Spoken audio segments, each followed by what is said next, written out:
Welcome to the Coronavirus Freight Market Update for May 14th, 2020. My name's Kevin Hill, as always, here with Michael Vincent over here to the side. Yeah, good afternoon, everybody. Welcome. Welcome. Coming with an exciting show, an interactive show, too, right? It is an Vincent? interactive show, yeah. So, it's focused on the freight market conditions, obviously, during our coronavirus, the pandemic and the crisis that's going on here, and hopeful recovery that we're starting to see anyways. But Yes. So, yeah, interactive. We invite you to send in your comments, your questions via, what do we do here? FreightWaves, LinkedIn, and Facebook, and we'll try and get to them and answer them as best we can. Yeah, so please drop us a line, say hi, ask us a question. It's fully interactive. We welcome your comments and questions. Yeah, right on. Who do we got on today? We have an exciting show today. Yeah, cool. So coming up first, we have Andrew Cox, our research analyst here, talking about the headlines on FreightWaves.com. And then Zach Strickland, our director of Freight Market Intelligence, talking about the CAS index and freight volumes. And we'll talk a little bit about Sonar freight volumes in that segment as well. And then our lead economist, Anthony Smith, coming on to share. It's Thursday again, so initial jobless claims, and then we have some continuous jobless claims and seeing where that number goes. Yeah. And then we have a couple awesome guests that will be Skyping in. Yeah, Tom Curee, Senior Vice President, Strategy and Innovation at Kingsgate Logistics. Mm-hmm. And then Laurance Alvarado, yes, who is co-founder and CEO at WARECAP. WARECAP, definitely. So it should be really good to get their perspectives. It is. It will. It'll be really great. So let's kick it off with the news headlines. Yeah. That's right. By the numbers. Let's do the numbers here. So on Tuesday, we were U.S. coronavirus cases 1.387 million. We are now at 1.43 million. Deaths were at 81,909. We are now at 85,197. When we started this back in March 17th was the first show, 6,300 cases and 110 deaths. I added some new statistics on Tuesday, and we'll keep those up. I guess the death rate of world closed cases, 83.67%, recovery rate at 15.79%. That was when we started. Mm-hmm. Now, death rate, it has flipped. 15.23% is the death rate, and 84.77% is the recovery rate. Again, of the world cases, 98% are mild, 2% are serious or critical. We have seen daily new cases have a slight uptick over the last couple days. However, the downtrend is still there. We've had a slight bump there. And new cases, the death rate has also risen a little bit over the last 2 days. We've had a slight death tick there. So, but total active cases in the United States, Kevin, is interesting. Is it went down 2 days in a row. First time it's gone down at all. That's very encouraging news. Yeah, from 1,041,000 to 1,028,000, or 1,034,000, 1,028,000. So, but total deaths still looking at a June flat, but somewhere around 147,000. So. Very good. Anyways, let's get to some news and get to some let's better get some news. First off, we have a couple comments here. JJ Eduardo, good afternoon, guys. And Matt Leonas, buenos dias from El Paso, Texas. So thanks for joining us today. But let's go to the headlines now at FreightWaves.com and talk about some new developments with FMCSA and hours of service. What do we have, Andrew? Yeah, Kevin, the FMCSA has extended the hours of service exemptions that they've now done 3 times. These are the exemptions that help drivers to waive their hours of service if they're moving medical supplies, food supplies for restocking DCs and grocery stores, and then also any sanitizer or anything that helps the community stay safe and stop the transmission of COVID-19. So those extensions have been extended 1 more month. They were set to expire tomorrow, May 15th. They've now been extended to June 14th. So, Andrew, those will probably they'll keep extending as long as the presidency or Trump has issued this an emergency, right? Don't they just follow that kind of directive? We're still under this as a national emergency, therefore those keep going. Is that how it kind of works? That's how I would see it happening. Yeah, I mean, this isn't a government body or a government-adjacent body. They'll Right. go at the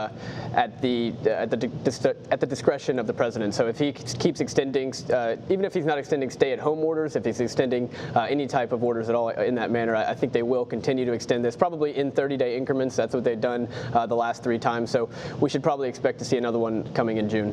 Yeah, I would think so too. One thing that's interesting to me, Kevin and Andrew both, is that in there it says that they have a it does not include nominal amounts of emergency relief materials added to a truck in order to gain the hours of service exemption. I wonder what they define as nominal amount. I wonder what that is and who's trying to play that game, because somebody is. Somebody is, and that's a good question. What would be nominal? And it'd be hard to define, and it's probably not defined as of yet. So it's probably up to the inspector. Our next headline is out of reality TV, isn't it, Andrew? Yeah, Kevin, it's a weird time when you get reality TV and trucking to mix a little bit, but that's what we've got here. So a reality TV star received over $2 million from the Paycheck Protection Program from the U.S. government, allegedly to keep his trucking company afloat during this tough time. That's Flame Trucking, based in Atlanta. And his name is Arkansas Mo, as he's normally called when he's a guest on Love and Hip Hop Atlanta. He stated when he applied for the loan that he had 107 employees with a monthly payroll of nearly $1.5 million. That probably should have been the first flag. That equals $167,000 per person per year. That's quite a high salary for a trucking company. But within days of getting his loan, Arkansas Mo went out and bought nearly $80,000 worth of jewelry, and he paid off $40,000 worth of child support. And then days later, his Georgia residence was raided by the FBI. They seized $80,000 in cash, including nearly $10,000 he had in his pockets, sitting on his couch. And then the FBI seized all of his bank accounts and took back about $500,000 of the PPP money. So if there's $500,000 in the bank whenever the FBI or the feds seized the remaining funds, that means he spent quite a bit over the last few days. $1.5 million. $1.5 million. 1.5 million. Because he got the loan was for $2 million that he got approved for, or something like that. So that's just quite a spending spree. Yeah, well, I don't know. 5.73 carat diamond ring probably cost him a little bit of money. What's next on the headlines, Andrew? Next on the headlines is about Mexico and the gradual reopening of their economy. The Mexican president, Obrador, released a plan Monday to gradually reopen the economy. The plan includes restarting factories in the automotive, mining, and construction industries as early as Monday. And that date's really important because that's the same day that the Detroit auto manufacturers have set their plans to reopen. And it's the automotive industry between the U.S. and Mexico is highly intertwined. During 2019, the U.S. imported over $25 billion in goods in the automotive industry from Mexico and exported another $16 billion. So it's a highly intertwined sector there. And the U.S. manufacturers have been pressing Obrador to open up the automotive industry for many weeks now. It seems they have succeeded in their efforts. Yeah, hopefully Mexico is ready with their. I mean, they were a couple weeks behind us, were they not? In the pandemic, I believe they shut down a couple weeks. Yeah, a couple weeks behind us, and I've been hearing. I don't know if you've been hearing as well. Expedited business has really started picking up. Yeah. In anticipation of the auto plants, moving raw materials and somewhat finished. Finished parts around. Yeah, absolutely. Yeah, absolutely. And certainly if you're out there and you've been seeing the same with Expedited, please let us know. And Hope White, Rob Armstrong, and Jennifer Pemberton all say hi as well. Oh, good. Out in TV land. Good. Yeah, it's interesting. I figured that the automakers, they have to be in cahoots, right? Or, well, cahoots, I guess, makes it sound nefarious. It's not nefarious, but they have to be in sync. In sync, right? In sync. They're probably out of sync if right pressuring now. Or not pressuring is the right word or whatever. It's the word that was used. So maybe there was some there. That's where it kind of leads me to, I hope they're actually ready for this and didn't succumb to pressures, because we do want the economy to recover, obviously, but not at the expense of human life, if that's the case. But it's good news that they're coming back online. Yeah. And Chris Ulrich from 5K Logistics, back on our other story, says Arkansas Mo is propping up the Georgia economy. Yes, he is. Yes. Yes, he is. What's our next diamond rings. headline there, Andrew? Well, there's one more note I wanted to make about the U.S. and Mexico auto manufacturers, and this is from Tony Payan, who's a director at the Baker Institute, and he was talking about the reopening of the U.S.-Mexico supply chains and saying that people really need to be prepared for it to be a gradual reopening, and that's, to your point, Mike, to make sure that Mexico and the U.S. is ready for the reopening.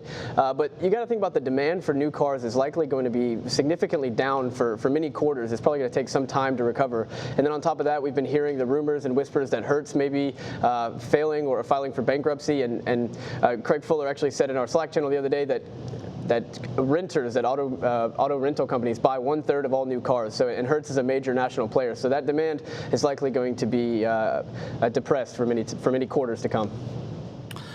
Yeah, I would imagine it is. It will. You know, you have jobless claims or all-time highs, which Anthony Smith will get into here in a little bit on that front of it, and then you have disruption of the actual purchasing of anything right now. Travel's down, so rental of cars obviously would be down, right? Yeah. But then, I mean, and you hear it from even our coworkers here at FreightWaves, and I hear it outside of this, is there's a lot of jobs that aren't going back to the office. Mm-hmm. They're going to continue to work remotely. So that need for that second car. People are driving less. I think on the need for a second car isn't there. Yeah, and the Bank of America credit card data that we follow pretty closely, now I think Seth Holm is writing a report on that and tying that to OTVI. Fuel purchases, gasoline is down 40-50% year over year. So people are certainly driving less. Yeah, there's going to be less demand. I think I saw Moody's. I don't know if Andrew mentioned this. Moody's is forecasting 20% down in auto sales. Is that right? In 2020. What was that? 20%? 20%. 20%. Yes. That's 20%. I saw that yesterday. Wow. Came through my email. Yeah, and here's a question from Paul Sembrowski going along with this from PAS Transportation. It's how soon will the automotive restart start to influence van load to truck ratios and rates? And I think we're maybe seeing that right now. I didn't hear what. It's how soon will the automotive restart start to influence van load to truck ratios and rates? Yeah, well, rates I think are a little bit time out, right? True. But obviously volumes, it's at least affecting a little bit. Everything coming on, so auto manufacturing specifically, I think it already is, especially in the expedited. And I think Zach Strickland will probably have something to say about that in just a couple seconds. Once he jumps up here to the booth right here, because the Cass Freight Index, which is a very popular index that comes out monthly, came out yesterday, and volumes were really at historic lows on that through the month of April. Yeah. So, what's the headline, Zach? Yeah. What was the actual volume numbers from Cass? So the Cass Shipments Index is the index we're talking about, and it measures a combination of truckload, LTL, intermodal freight volumes in the United States. The Cass Expenditures Index represents about $28 billion of freight spend annually. And so their index, which is set at a base of a 1, so anything that's above or below that indicates a percentage above or below that baseline of 1. And we had a 22.7% year-over-year difference between April of last year and this year. And this is basically an index value is 0.92, indicating that 8% underneath that 1 baseline value. The real thing here is I don't think this was unexpected by any means. It was an 18.2% sequential drop from March. So again, volumes were bad in April. I don't think anybody was unexpecting this. This wasn't necessarily out of the blue. But you also have to think that it also has this component of intermodal. So your intermodal has been struggling massively this year, and that's basically going to double down the volumes for the truckload carriers out there. So if they're thinking that they should see, it's in line with a lot of what we've seen with some of these truckload carriers and LTL carriers, 20% sequential drops month over month. But there is an intermodal component to this that does help kind of drop that volume. And these are April numbers, and this is what we saw in our numbers and earnings calls. April was much worse than March. But what we're seeing right now is a rebound off those April numbers with strengthening load volumes in Sonar and OTVI. Yeah, and I think a lot of people have kind of moved on from April at this point. David Ross, the Stifel analyst that's responsible for this index, basically said they're moving forward with a sense of optimism off of this April number. They don't expect it to fall any further. They feel like this is a bottom for the index this year. It is the lowest April value since 2009, however. So we are in that recessionary territory, that last great recession we had. So. But he does not expect for this to be, as long-standing as that period of time was. It took about 2 years to pull out of that trough. So they're expecting the recovery to be somewhat quicker than a two-year trough, is what you're saying. Yes. So he was citing that, like you guys were talking about earlier, a lot of the OEMs, automotive production, industrial production, et cetera, a lot of people are starting to go back to work. So they do expect that, there'll be a material change from April to May just because of that alone. A lot of people are going to start turning back on, and April was about as low activity as you can expect. And you're finding that throughout the industry is that people think that we've bottomed, and there's a Bank of America Industrials Conference. Is that right, Zach? Where sentiment was in that time frame where April was the bottom, and we're coming out of that. Yeah, a lot of the people that were participants in that conference, Eric Fuller of U.S. Express, Derek Leathers of Werner, et cetera, they all stated that they were seeing recovery from the April volumes themselves. So it was, a lot of, muted optimism in that statement. But, I think the gross majority of people are feeling like they may have seen the freight market bottom. Now, it doesn't mean that everything is back to normal and back to where it was before, but certainly in May they're seeing some recovery from the volumes. Now, an interesting tidbit in the Cass index, because they do other things than just shipment volumes, but the expenditures really didn't change that much. These truckload line haul expenditures, which is an index of the average rate per mile on truckload volumes, only declined about 0.3% sequentially from March, indicating that rates did not materially change that much in response to these declining volumes. And I think a lot of this has to do with the fact that a lot of the rate declines already happened earlier in the year as contracts were renewed. So this is also indicative of the fact that we've already seen this kind of stabilizing factor with a lot of renewed contracts going at lower rates and a little bit more rate contraction. That's interesting. So the spike in rates that happened in March didn't affect the I guess the first quarter numbers for rates that much on average. Is that what that basically means? It wasn't sustained long enough? Well, I think what we're seeing is that a lot of that, maybe some of that spot market activity didn't really have as big of a pull-up effect in March as we would anticipate for an index like that. But we also didn't see anything really drop. Normally when volumes drop to the extent that they did in this month, rates follow with them. But again, I think a lot of shippers and carriers have, they're trying to operate within their boundaries, knowing that this is a very uncertain time moving forward. Shippers aren't necessarily going to flood to the spot market if they don't have to. Carriers are obviously more than willing to cover a lot of contracted rate agreements right now. So I don't think that there's a lot of spot market activity in this index that's going to drive those rates down. Gotcha. Yeah, Gotcha. We see in the spot market, especially in the tender rejections right now, they are still sub 3% on a national level, which means that there's less, there's less volumes than normal right now. Well, people aren't falling out of their routing guides. They're not falling out of it into the spot market. They're not waterfalling out of that, right? So that means less freight in the spot market than you'd expect to see in normal times. Yeah. Right, Zach? Yeah, no, that's true. I think a lot of people think that shippers will just bounce out of their route guides and try to drop their rate even further, but they just got a 6.5% decrease on their rates according to the expenditures data in January. So, not to say that everybody just pulled their rates all the way down this year, but coming off the heels of 2019, which was really soft in comparison to 2018, I'm assuming that there was a pretty good amount of rates brought back down to earth after seeing a couple of rate increases from 2017, 2018.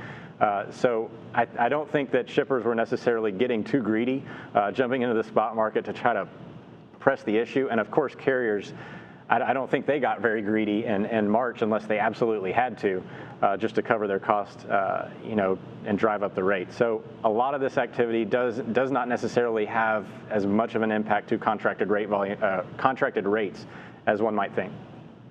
Thank you. We have a question here for you, Zach, from Brandy Lucas, who's a terminal manager at Unified Intermodal, and she's asking about what about the decrease in fuel surcharges? Yeah, they're falling, and that's actually providing a little bit of a headwind for carriers, especially the ones that are buying off the rack right now. Declining fuel surcharges, again, depending on how they are applied, some of them can be somewhat of a profit center, depending on the way that they're used. Specifically on the LTL side, you see a lot more fuel surcharges as a percentage. So when they're falling down, that actually is a bad factor or a negative impact to their revenue. Unless they're taking advantage of that spread between rack price, how they're purchasing the fuel, and the retail price, which is the way a lot of these fuel surcharges are set up. So, depending on how they apply these, I think for the majority of the truckload carriers out there, they're getting a little bit of a headwind from these declining oil prices, declining fuel prices, and that retail price of diesel is staying a little bit elevated. So there is some stickiness there that's going to help these guys out a little bit, again, depending on how they utilize their fuel surcharge tables. Interesting, Zach. And yeah, fuel surcharges, so is it good, is it bad when fuel goes up or down? It depends on how they play that game, right? Or how they're structured. But going back to the expenditures thing, Zach, real quick. So would it not be, the sentiment or the desire for a carrier to jump out into the spot market for a cheaper rate is not universal, right? And then when you get into it, because they want to protect their core carriers, and service is of importance, and the relationship is as important, is very important. We see times where people will nickel and dime you or take away loads for a penny a mile or 2 pennies a mile. We've seen that certainly together in our previous lives together, Zach. But service is really important with those volumes that are happening right now, right? Absolutely. And so jumping away from those core carriers or actively managing your routing guide is going to happen less often. Moving forward, as volumes grow and grow and grow, hopefully to record levels by August. Not that anybody's predicting that. I'm just saying I hope they do. Is that going to remain the same, Zach, do you think? Do you think that shippers will still stay in that importance, and it's not necessarily a save 2 cents on the mile type of thing, and keep things within their routing guide as much as they possibly can? I mean, you and I have had these conversations with shippers in the past. They're not as concerned. This is not their main focus of their business. The transportation managers have a budget to hit. They need to hit that budget consistently. They get their hand slapped pretty hard when they go over their budget. But they're not necessarily super concerned about turning into a profit center for the company. A lot of them are just trying to get through their day with as reliable, consistent service as possible, reliable, consistent, expenses as possible. So they don't necessarily have the will or really the want to kind of play that game where they're saving a couple of cents a mile on a load. I mean, certainly there's some out there that'll do that. Brokers, of course, play this game consistently, but that's their job. That's their focus. A lot of the shippers don't do that. They just want you to show up, provide a consistent service as much as possible. And when you start to throw other carriers into the mix, that's actually more work for them and actually may cost them more money that they would save on their spot if they were to throw things out into the spot market right now. Thank you very much for your insights, Zach. Thank you, Zach. Yes, thank you. Zach Strickland, Director of Freight Intelligence here at FreightWaves. And coming up now, we have our lead economist, Anthony Smith, and talking about today's, right, jobless numbers. What do we have, Anthony? That's right, Kevin. We have the most recent numbers for the weekly jobless claims, and we saw an increase of 2.98 million, I believe, so roughly 3 million. This is above the consensus expectations, meaning we're expecting this to start to come down by now, but we are still seeing these jobless claims come in the millions week by week. you think a lot of that's overflow from people trying 2, 3, 4 weeks? I know a lot of independent contractors, 1099s, that were part of the CARES Act have been having quite a bit of difficulty actually getting on unemployment. Do you think that there's an overflow factor on this? Absolutely. I mean, this is one of the first initial things that we were thinking about that was going to happen when we saw some of these jobless claims come in, is that these systems, these local systems, are going to get overwhelmed on a state-by-state basis. And this is exactly what's happening right now. I think we're going to continue to see some of these jobless claims come in, continue to pour in, as we see individuals still in queue to receive their initial benefits. And so that's the big thing to take away here. These are initial benefits. These are people that have yet to file for unemployment. And so this far along into the pandemic, you have to realize we're not our first month in, we're not our second month in, we're here in May, and we still have individuals that have not received their first initial check. And so this tells us that there are still many of Americans that are still in queue waiting to receive these benefits. So does that implies that even though they have filed, they're not counted until they're paid out yet? Is that right? That's right. So they may have filed. These are the issued claims that have been given, because there is quite a backlog. Not everyone that is unemployed, there are certain criteria that you have to meet. So not everyone that's unemployed automatically meets the requirements to receive these unemployment benefits. The other thing is that there are many individuals that are kind of in the gray zone now. They don't understand why they haven't received benefits because there's such a backlog right now. Of course, the 4-week moving average is still rising. That's one of the indicators to watch when we're looking at these employment trends. The one that I always want to give attention to watch for any kind of recovery is the continuing claims, and that is also increasing. So we still haven't seen any kind of subsiding there. That's counting those individuals that are continuing to apply for unemployment benefits on a continuous basis, maintaining that they still have not yet found work. What's that number, Anthony? Do you have that, the continued claims number? Yep, so the continuing claims number is right around 22.8 million. So this was an increase of over 400,000 over the last week. This is not as much as a publicized number, although I think it will become a little bit more popular once we start to see some subsiding in that. And the other thing is that the weekly jobless claims is showing the week prior. This is one more week lag, so it's not as recent as the weekly jobless claims number is. But yet we saw that number still relatively elevated, so it's still increasing by the hundreds of thousands on a week-to-week basis. So just to be clear, the new is processed, paid, and it's a week lag. The continuing is, did you say it's a 2-week lag? Correct. So the continuing is a week lagged behind that. So that's absolutely right. And that's going to really show what the pace of recovery is in this situation. Now, again, the big thing is we also have to look at the incentives. I was chatting with Andrew Cox just the other day on one of the segments talking about the incentives around this right now. And so, of course, there's added benefits for being unemployed, and some individuals are actually going to bank more on unemployment benefits than they were when they were working. Now, as we start to see economy start to open back up, this is going to raise the question, is there going to be too much incentive to remain on unemployment, or will there be some incentives to return back to work? Of course, those individuals that have not been able to even apply for unemployment benefits or really get their name in the queue or really receive any kind of payout other than potentially the stimulus check that was sent out not too long ago, those might be the ones that are looking to get back into the workforce because they have not been able to receive any kind of aid just yet. Anthony, what's the consensus among economists of where we're at, or what their forecast is for a jobs recovery? You know, V-shape, swoosh, zagged. You know, you hear all these different lines, and I think they're just making up. Seth Holmes was telling me about the square root recovery. What's the consensus out there with economists on how this jobs recovery may play out?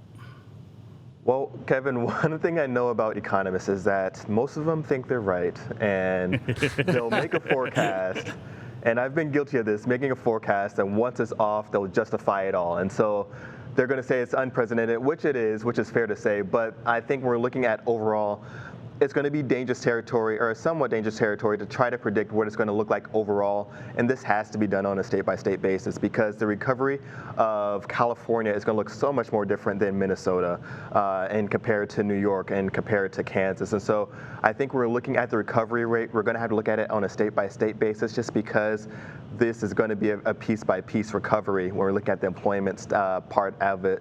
I do think we'll see it might not be a V-shaped recovery, but I think we'll see a pretty substantial drop in unemployment. But this is all going to come along the lines of what's happening with containment efforts, of course, and again, what's going to happen with any kind of vaccine efforts.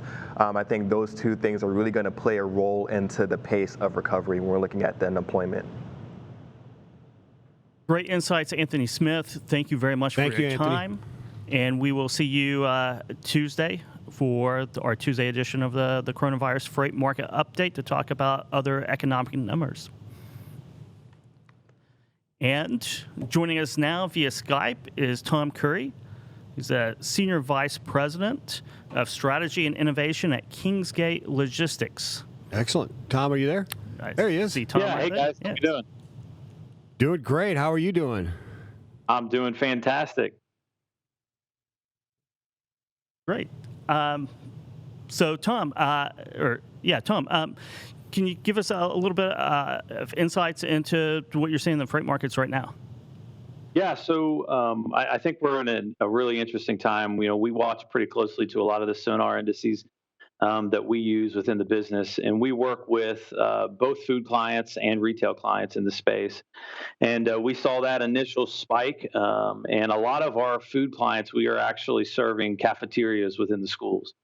So that's changed a little bit, right? A lot of those cafeterias, they weren't necessarily bringing in food for the kids without the kids there, and so we saw that sharp drop. But we feel like the last couple of weeks we saw the bottom, and so we are now starting to see volume start to increase a little bit, which is a good sign for our teams and what we're doing out there.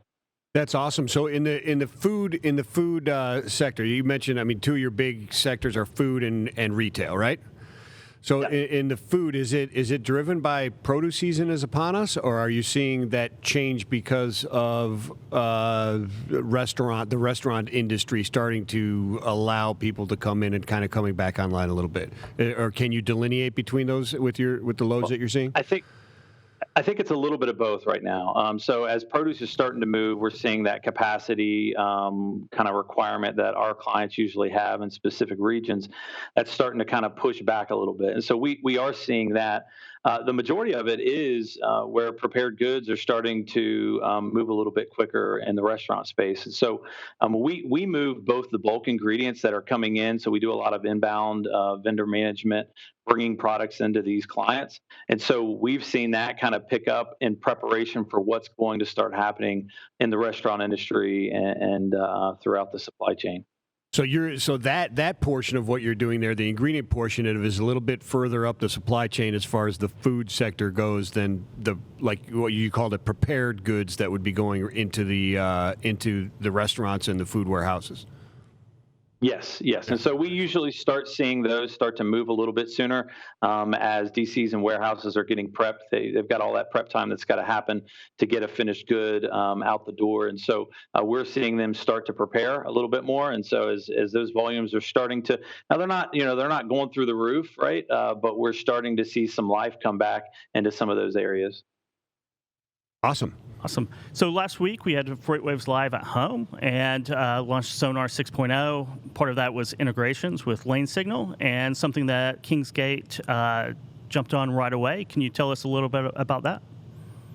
Yeah, so we've been Sonar users for a while, and we leverage the Sonar APIs as well.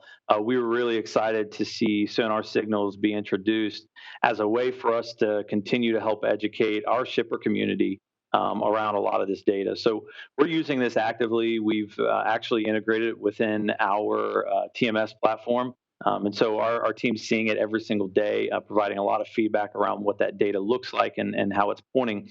But this sonar signals really opened up a door for us to start bringing that to our shipper community, letting them know, hey, you can come in, kind of get a feel for this data.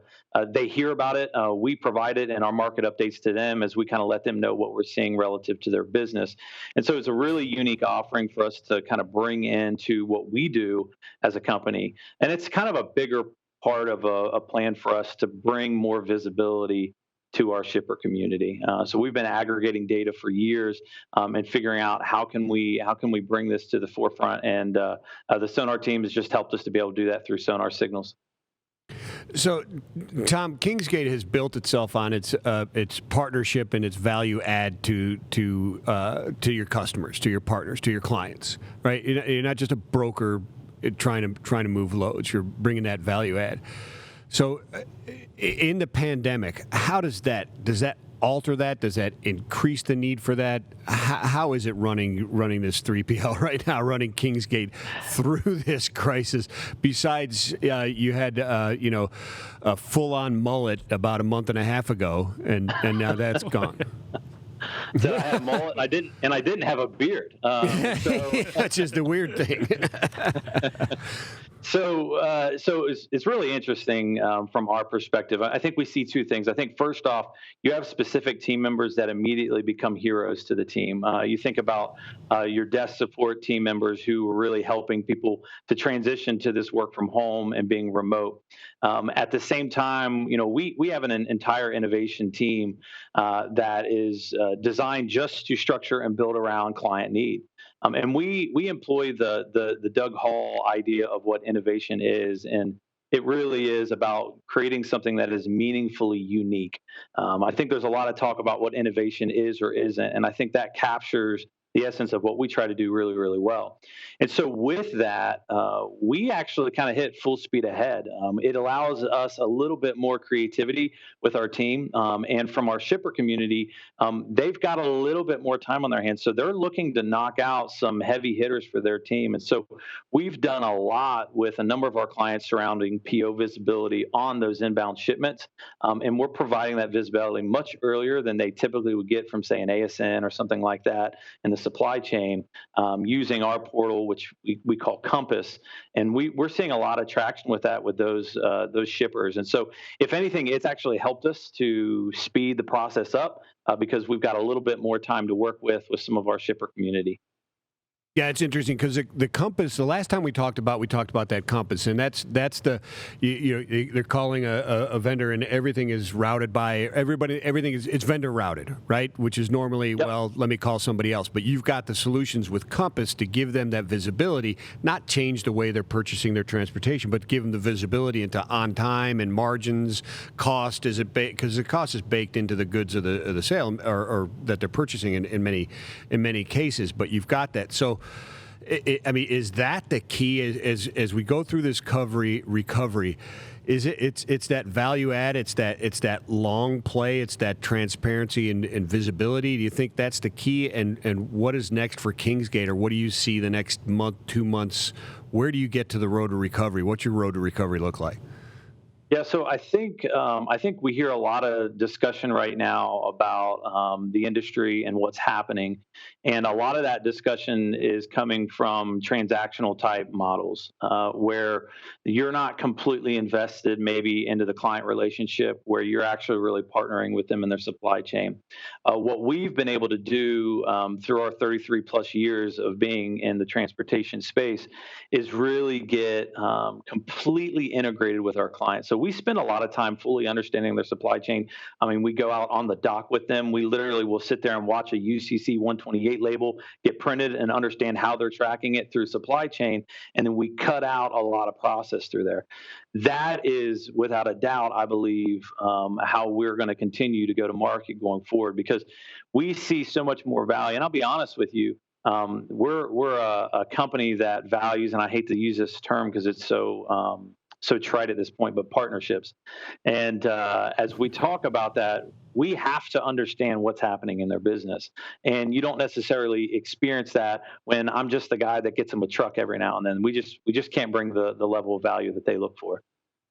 Yeah, it's that trust factor, and there's been many reports. I think Robbie Schenker said in a recent, fairly recent analysis looking towards the future, where it will be more. There'll be a lot more emphasis on that partnership and that trust and that service and that value add than just cost, right? And so he actually predicted, and his prediction, if it were to come true, is not necessarily positive for a Kingsgate, but I think it is, because what he was talking about was the shippers will flock to the asset-based, the carriers, faster than the brokers. And I think what he was really intending was that value add, that trust, that relationship, and not just the guy, like you said, Tom, that every once in a while I get you a truck. Right. Absolutely.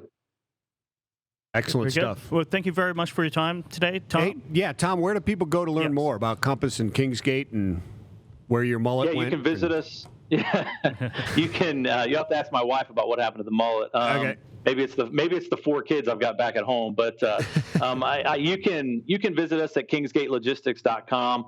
You're also welcome to connect with us through any of the social media channels, or you can look me up on LinkedIn as well at Tom Curee. Excellent. Thanks, guys. Thanks, Tom. Thank you, Tom. It's interesting stuff. You know, I mean, you talk about it on Put That Coffee Down, the sales experience and so on, and we talk about it here within our own sales group, is that the long sell, right? The long sell, the relationship that long based, sell and that relationship value add, builds being able that trust. Yep. And they've been able to do well through this crisis because they're a trusted partner who goes above and beyond what their core services, which is moving the goods. It is. A lot of that is providing market data. Yeah. Providing insights to customers. It's what really drives the long game, right? Right. Yeah. And Cool. we have our next guest ready now. We do. Laurance Alvarado, the founder or co-founder and CEO of WARECAP, is joining us via Skype. And I see Laurance right there. How are you doing today, Laurance? All right, gentlemen, how are y'all? We're doing great. Can you give us a bit of a background on WARECAP and your background? Yeah, you bet. So first of all, as I just got my just a shout out to one of the local restaurants here, I got my free sandwich as part of the Armed Forces Day. So nice. Yeah, it was great. So I'm actually a former Air Force officer. I spent some time in the logistics world as a consultant with a Big Four firm, but have been an entrepreneur for quite some time. And with my co-founder, we went ahead and founded WARECAP to really make sense out about short-term and flex space within the industrial real estate market. And so what we did is that we kind of created this opportunity to make it worthwhile for people that are looking for flex space or short-term real estate. And it could be a warehouse or a freezer cooler or a parking lot or a yard or anything like that that is needed for any type of fulfillment. So this is kind of my background. We've been in this for quite some time, and we're seeing some really interesting things in the marketplace right now. Yeah, and that's what I'd really like to get into a little bit there, Laurance, is what you're seeing, you know, pre-coronavirus, which we've likened to a hurricane that was 20 days out or 15 days out, and then you woke up the next morning and you were in the eye wall, like instantly. It kind of hit us, even though we saw it coming. I guess it was denial or whatever you want to call it, and then through it, and what are you seeing now? What's the trend forward? Yeah. Yeah, you bet. Well, we, as you guys have everybody, so, you know, with Anthony talking just a wonderful analysis of what is going on. And my perspective, you guys are talking about like curves. What are the types of curves that we see? I personally see like little W's that will get increasingly larger, as a matter of fact, because I think all recoveries are local. And it's really kind of tough to see it at a macro level simply because you have kind of three major forces. You know, one, it's the people that own all of the industrial warehouse space and different space of that nature.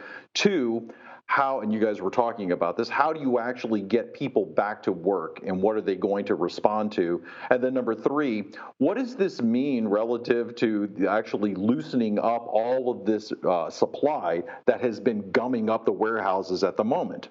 So what we see at the moment is that, one, huge de-risking of the supply chain.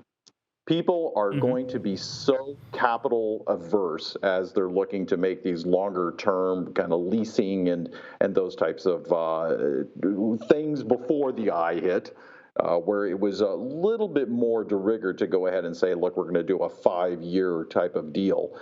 Now they're like, I'm not sure I want to do that.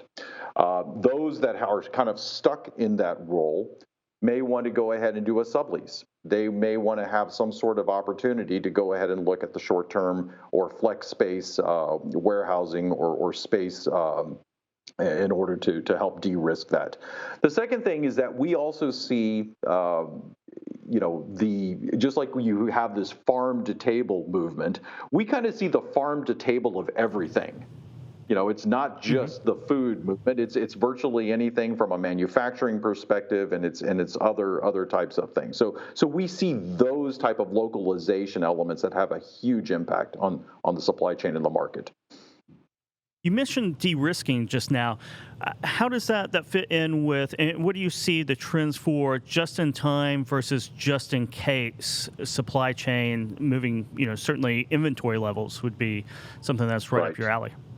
Yeah, absolutely. Yeah, we're still seeing a little bit more of the just in time. We're going to see a lot more of that, I believe, and you'll see it on the upstream and certainly on the downstream as well.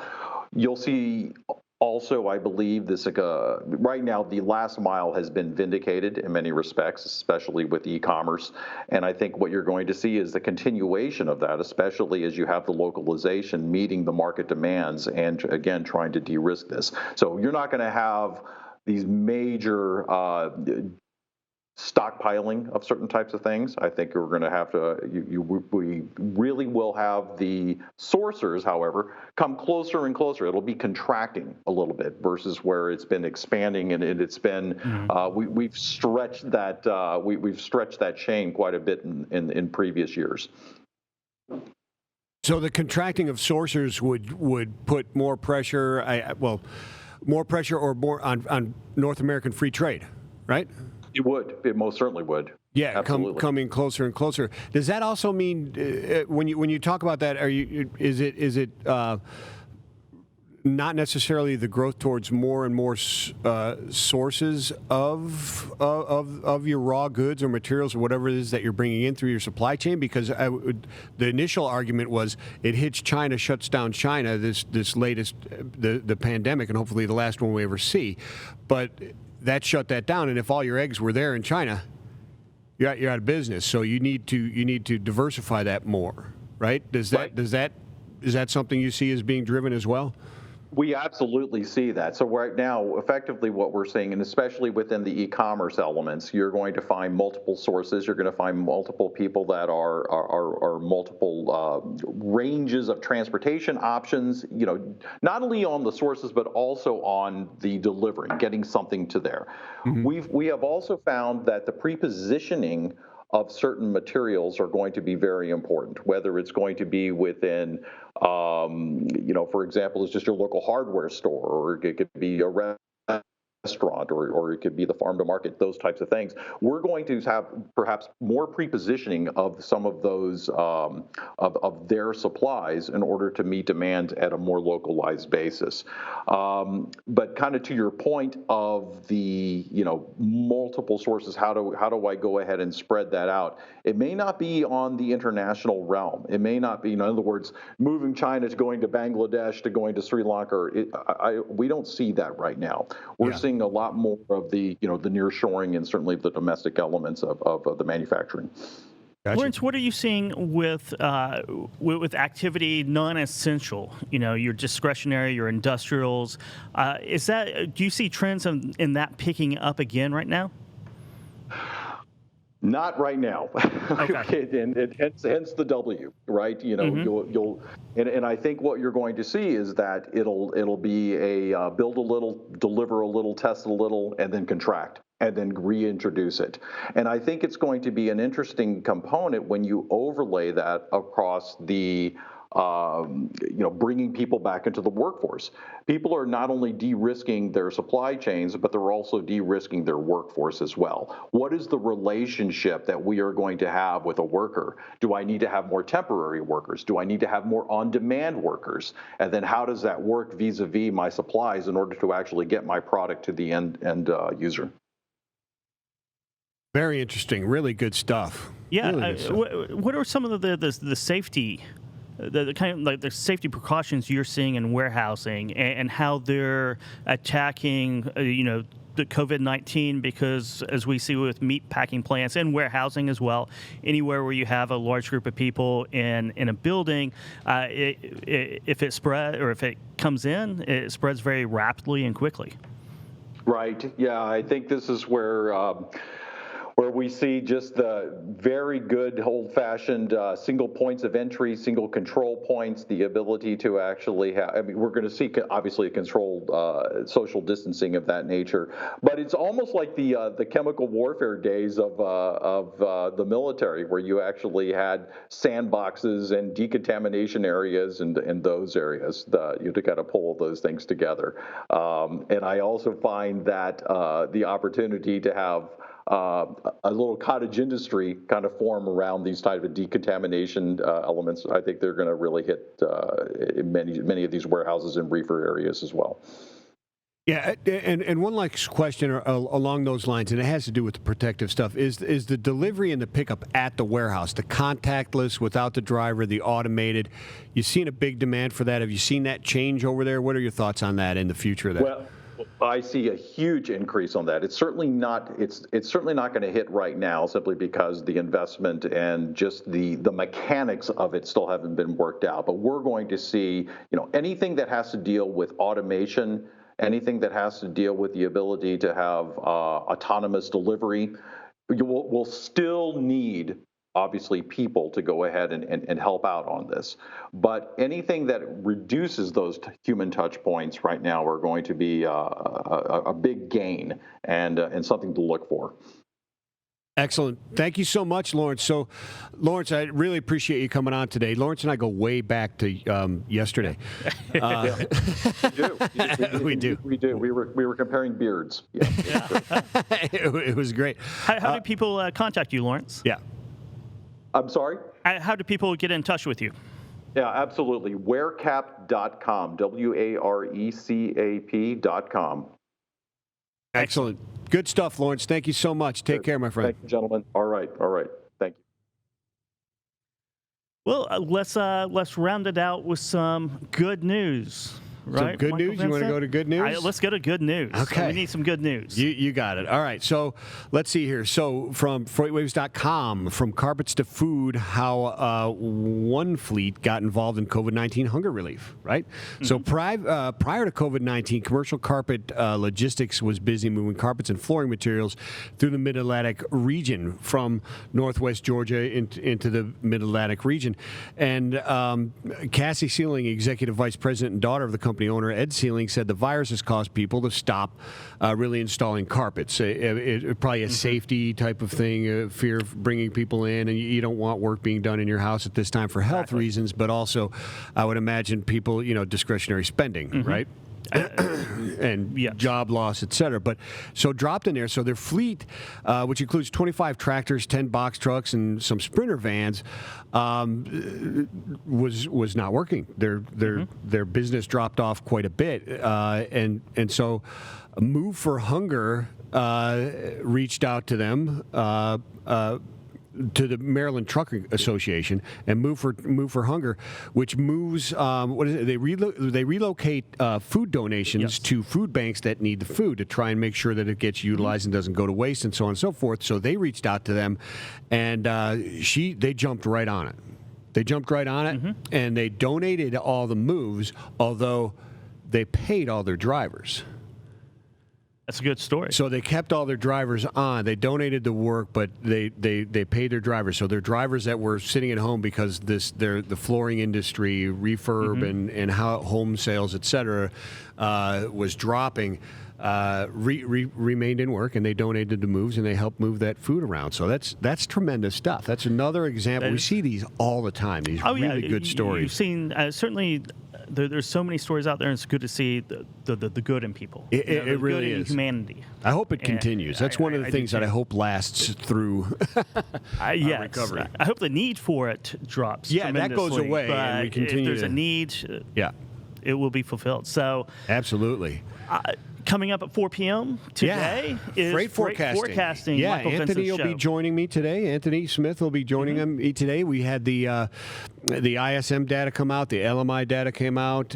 So we'll be looking at short, near, and long-term freight forecasting, utilizing sonar and the different disparate data points and what we need to be looking at. What does it mean? Is this uptick in volume and a slight tick in outbound tender rejects? Is it sustainable? What are the pressures that are going to keep those things that, like Laurance said, a series of W's that just get progressively larger and larger, or a swoosh, or whatever you want to call it, but whatever the recovery is and how you can navigate through that. I think that's an excellent point.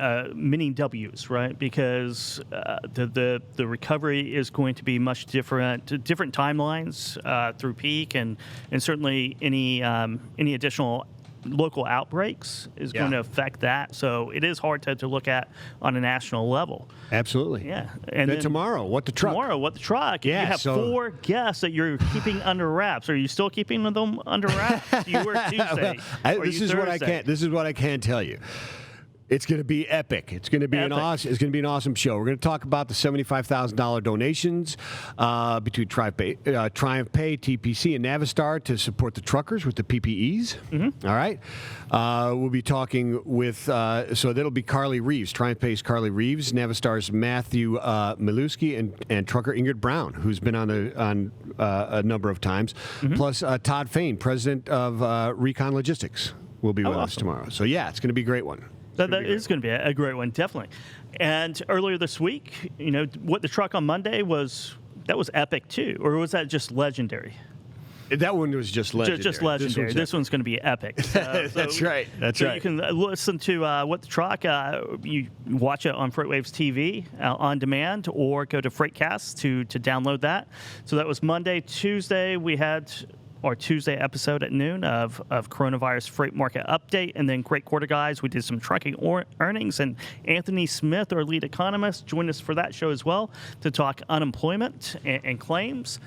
And then Wednesday, just yesterday, actually, right? That was just put that yesterday. coffee down. Put that coffee down. Corporate goals aligning with sales reps. And we had Stephen Binboodle from truckstop.com joining us. It was a great discussion and fun and wild as always. And then later in the afternoon at 4 o'clock on Wednesdays, and every Wednesday at 4 o'clock with Sonar.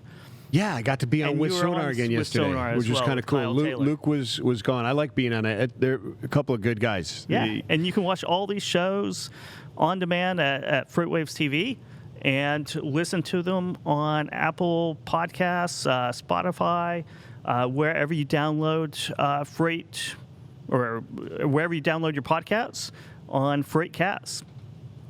Yeah, absolutely. Yeah. So what are we seeing in Sonar right now? Well, yeah, real quick. So what we're going to go over today is we're looking at these different pressures, right? We're seeing trucking that is going up, but we're also seeing imports come down.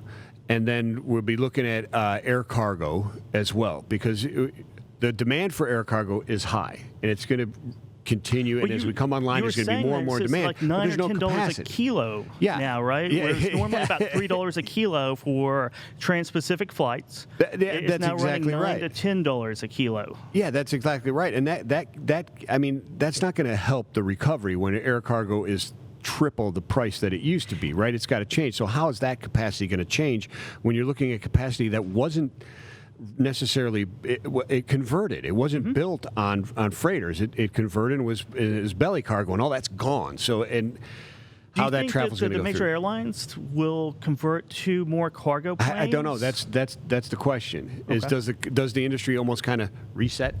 It's almost because the earnings came out and all the major U.S. Domestic airlines were saying that's a 2 to 3 year recovery to see passenger levels. So exactly. they've got to do something. So you're in the talking about the meantime. major demand, the main demand for the capacity that's moving the air cargo. 2 to 3 year recovery for that. So what does that mean? What does it mean? It What means do you a do? tough time is what it means, I very think. tough time, and certainly, do you think they'll convert a little bit to cargo? Or I need to. I'm not an air cargo I tell you what, expert in that. stay tuned to freight forecasting, and you might go over that. We'll talk about that stuff. later The other this thing that we'll afternoon. talk about is a survey of Fortune 500 CEOs. That was very which is a very interesting. They get into capital expenditure, travel, work from home. Some of the numbers are a little bit scary. They are scary. That wraps it up for this episode of Coronavirus Freight Market Update. Join us Tuesday at 12 p.m. Eastern Time for the next episode.